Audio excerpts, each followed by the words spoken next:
how is the wicket like, and when you believe it will start turning? Wow, that's a very fiery one straight away.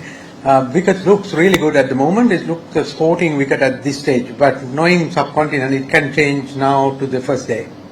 Sam, how does it going to make difference in this series? Yeah, it's certainly give us a lot of confidence coming into this series. Not because of the outcome of the series, the way we played that series, way we handled certain situations. We were behind the game in both test matches, and then how we come back, and then the people that who contribute different times give us a lot of belief for this series.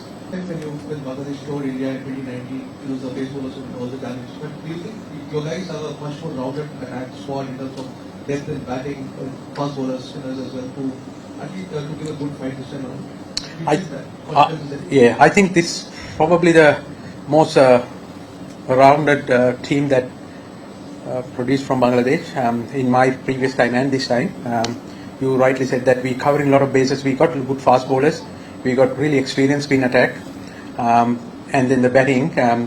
We actually have a batting depth because of two reasons. One is that two of our spinners are genuine batters who got test hundreds, and then two of the wicket keepers who are main batters. So our balance of the team this series is really good, and that gives us actually a lot more confidence that we can be competitive in this series. Following on from that question, Bangladesh's fastball attack has been something of a revelation. You created a lot of depth, and you created starting bowlers like Nadeem Rahman.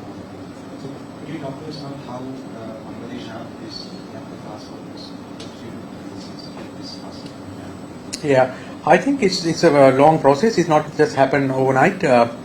Previous coaches before me has done a lot of work, and then even the board has invested in programs that finding fast bowlers. And I know the domestic cricket had some kind of a rules that you have to keep certain amount of grass on the pitches, local games, and then they change the ball. They play in domestic cricket.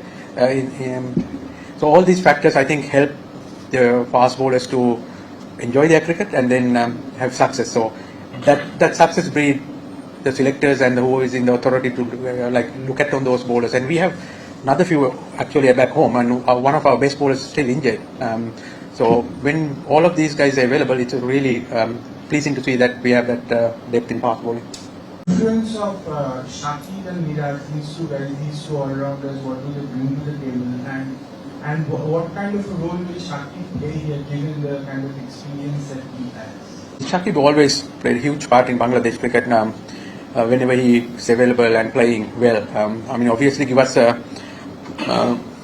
like luxury to balance the team the way we want, whether we want to play extra bowler or extra batsman, because of his all-round capabilities. So he gives that adaptability as well as huge experience. He had probably one of the longest international players going around, and then he's coming from playing county matches, and he's in a good shape. So he brings a lot into the team, not only his skill set but otherwise as well. As Miraj, I would say he's most improved Bangladesh cricketer for last 5-6 years. He's ready to take over whenever Shakib move out. I think he has developed his batting, and obviously his bowling has always been his strength is number one. Now I think he's improved his batting as well, and then on the field he's done fielder. The Tigers program that you had, and its influence on the test team that's formed now, because you had a lot of big camps before test series. How much of the role that have you had, in sort of establishing this sort of culture? Because as we speak, I think the T20 teams already had a camp before the series. So was this something that you had in mind as something that you wanted to start? I won't say only me. There's a lot of people behind that, and this Tigers program started before I came this time. But previous time I felt that we need something like that because of the cricketing structure in Bangladesh. We don't have a province-based system. It's all central-based. So if you are not in the first 25 or in any of the squad, you might not get the same facilities as those 25. But then board has done this Tigers program recently, and it's actually helping the other players, as you said, like white ball players now back home training precisely for the series. So that my coaching staff and I have some input, like what we want from that particular series, where we're going with the 50 over T20. We have a lot of communication going back and forth, and then the local coaches are doing a great job and implementing those plans.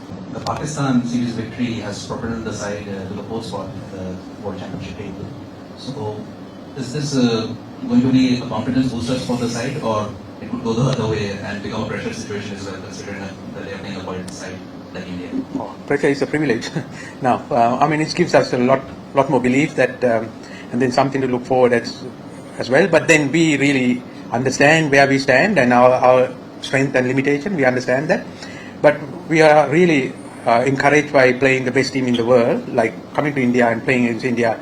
That's the best challenge you get nowadays in cricket. So playing against the best always gives you the perception is where you stand, as well as that looking forward to, as sportsmen, we are looking forward to that challenge. Yeah, I think Mushfiq actually mentioned to me his record on the way to India. In the flight, he said, "I average 55, coach, you forget about that." I said, "No, he's phenomenal player, and for a long time, the way he prepared, I haven't seen anyone prepare that much detail-wise. So he is probably the one I haven't seen is probably Sachin Tendulkar would have been something like that, close to all the report that I have read about him. Mushi is like that. He's just professional, thorough professional when he comes to cricket." 145, 150 kph fast bowler. You're sort of developed Nahi. So can you just talk about a bit more about the point of difference he has to your attack, even on pitches that do not have offering help for the bowlers? Yeah, the point of difference is just fear factor. I mean, a ball comes up 150 plus. It's a human nature is we have a certain reaction time. So it's challenge your reaction time decision making. So that's the advantage when you have someone who can bowl that quick. The specialty with Nahid is he can maintain that 145 plus longer. Which is talking too early because he's played very little cricket. We have to look after him, and so that's the advantage have regardless of the pitch or regardless of the situation. And then you can bring that fear factor into the opposition, and especially when the tail enders come to bat, then they make the game a bit faster by using him.